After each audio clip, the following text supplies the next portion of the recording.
Dysfunctional Currency, Part 3 of 3.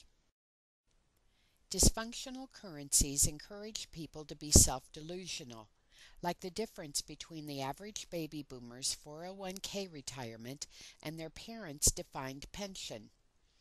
The average of the former is about $70,000 in 2010, while in 1980 the latter was over $250,000 in 1980 dollars.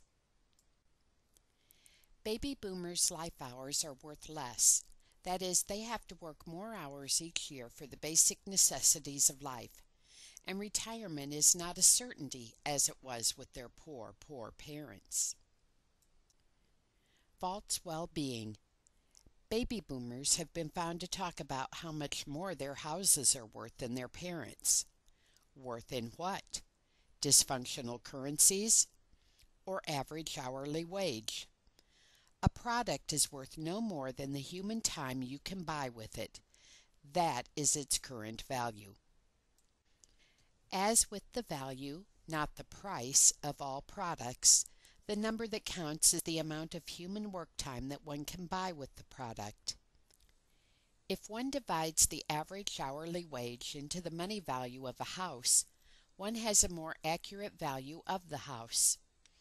By doing a timistic analysis using life hours, one will find that one's parents and grandparents owned a house, life hours, and home, life hours, of greater value.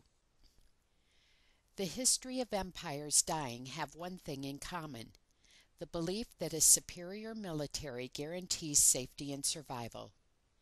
Down through the ages, Pyrrhic victories have shattered existence of the self-deluded. Empires emerge as economic engines on which a military can be maintained. Like a bachelor party that signifies the end of one's freedom, so does relying on military might without economic eminence foreshadow a darkening future. Such has been the fate of Greece, Rome, Ottoman, British, Nazi, and U.S. empires. A sign of increasingly unfavorable U.S. ratio of economic military might occurred in fall 2010. In foreign travels, the U.S. President begged other world leaders to initiate trade that would increase jobs for Americans. A false sense of well-being will be felt by Americans who look at this chart without doing a timistic analysis. A simple question. On a deserted island, would you rather be accompanied by the average American or the average Chinese worker? Which worker is more obsessed with play? Which country has higher scores on math and science? Most importantly, and leveraging the import of the answers to the previous questions, is which country invests the most time in its military? Not the U.S. The importance of these questions grows when one considers this graph. No one knows how much time the Chinese military is worth. Time, not funny numbers on funny paper, is what matters in any struggle. Consider the bang for the dollar. The American military budget is bloated with not only inflated prices, but unwanted weapons systems and bases. Our budget is inflated with graft, pork, and earmarks. Not in China. Consider how the Chinese military is a for-profit enterprise that runs its own weapon production as well as selling consumer items. More importantly, it executes executives found guilty of corruption. Another Chinese advantage is the military morality of its people. America has bumper sticker patriots.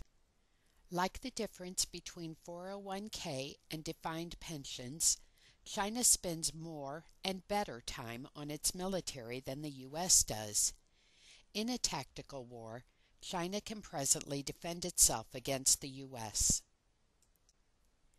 Soon, with a deep water fleet, China will increasingly challenge U.S. foreign interests militarily. It is winning the economic wars. The U.S. will lose more and more confrontations. Economically, China is using the billions of U.S. dollars deluging its banks to buy up corporations and farmlands around the world, including Iraq and Afghanistan. How funny! The U.S. protects Chinese business interests. Damned U.S. habitual politicians. Dysfunctional currencies are a cancer to the economy that tolerates them. The American century will not be replaced by the Chinese century, but the Chinese decade. For China is a cancer to itself. China can survive only if it becomes an ever larger global cancer, an impossibility. Bilateral job cancers are the effects of dysfunctional currencies. Americans wait while Chinese sweat. Gym shoe cancers. Dysfunctional currency disrupts and destroys domestic problem solving in both colonizer and colonized. The colonizer buys from abroad instead of changing its domestic laws, while foreigners increasingly work for the colonizer instead of solving local problems. In Cuba, the introduction of Yankee dollars and tourists resulted in doctors becoming taxi drivers and food servers. Medical tourism describes how Americans go to foreign countries for health care that foreign workers cannot afford. Consider a nose job. If Americans did not monopolize foreign health care, then the foreign health care providers would serve their fellow citizens. Without fire trucking dysfunctional currencies, there would be no fire trucking dysfunctional sex dollars for exploiting young, innocent children. Worse than med tourism is sex tourism and sex trade, which are sickening examples of how dysfunctional currencies let colonizers literally screw foreigners. Dysfunctional currencies beget dysfunctional citizens, cities, and societies. If one looks at the headline-grabbing celebrities, one finds the recipients of past or current dysfunctional currency. For example, Gary Coleman or Jackie Vanko. Overvalued and undervalued currencies are terms frequently bantered by habitual politicians and tenured economists without any substance of explanation as to what is the basis of value. This is another way of saying that economists know the price of everything but the value of nothing. As if to self-pat this writer's shoulder, the logic of time creation from solving time-wasting problems is buttressed by the etymology of value, that is, worth, which comes from work. Work is not playing in finance with other people's money. Work is when you solve a time-wasting real problem, not when you play at a time-wasting game. Economists, physicists, and weathermen share a common shortcoming, that is, they are epiphenomenous rather than phenomenous. This means that they play with the Plato's shadows rather than the realities casting the shadows.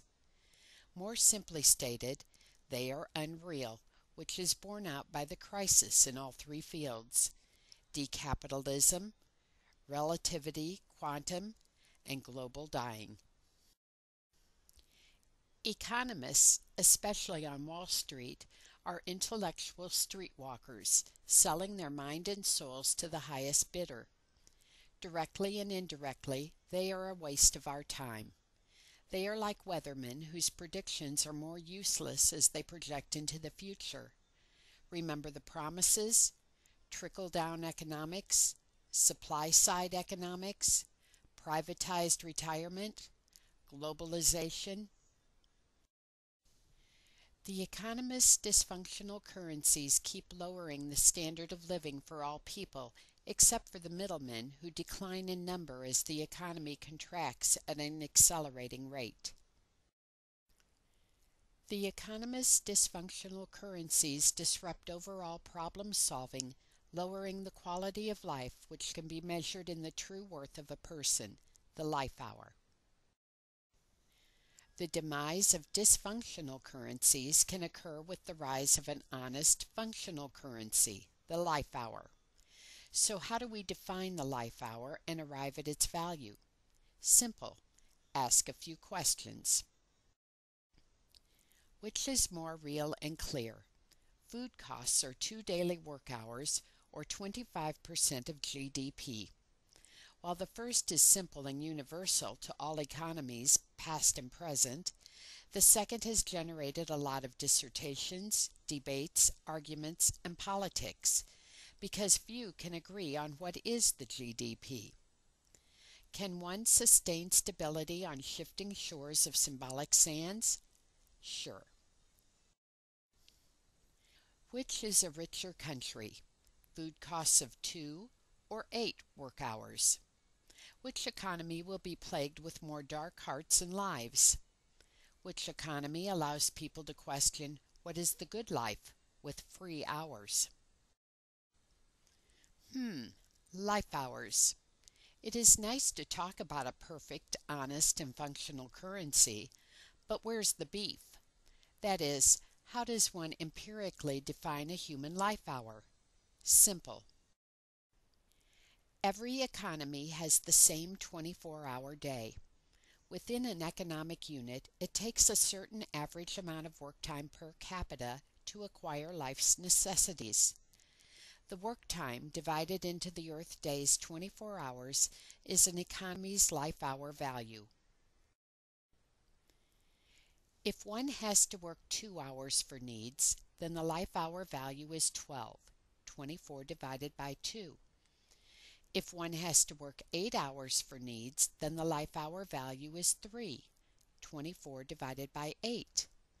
In symbol and substance, one's life hour in the former is worth 4 times the latter. Simple, honest, functional. A life hour is a functional currency that transcends the borders of nations and of centuries as an absolute universal currency. It provides the basis for basics to unite the symbols and substance of our problem-solving work time. Clearly, the economy in which a people has to work fewer hours to survive is the richer economy, with the highest value of life hours and life hours. In effect, dysfunctional currencies let some people live beyond their means by taking the means of others. This begets the inflationary bubble, after which the meaningless people become meanies. In regards to people living beyond their means with an inevitable collapse, no man-made currency can match the dynamics of living beyond our energy means by burning more and more fossil fuel for the immediate time-saving benefits. Given that currency derived from what is your time currently worth, humanity thinks it has a higher standard of living, that is, more time creation than the previous generation. But we are living beyond our means, borrowing from Mother Nature more time than we can ever repay. The ultimate dysfunctional currency of burning fossil fuels is the meanest thing we have ever done to ourselves. Unfortunately for humanity today, Mother Nature cannot write off the consequences of dysfunctional currencies. Instead, she burns off her anger. Today, dysfunctional currencies fuel the economics of wants, waste, and lies that are the necronomics killing life on Earth, as these dysfunctionally funded activities are all high CO2 sins.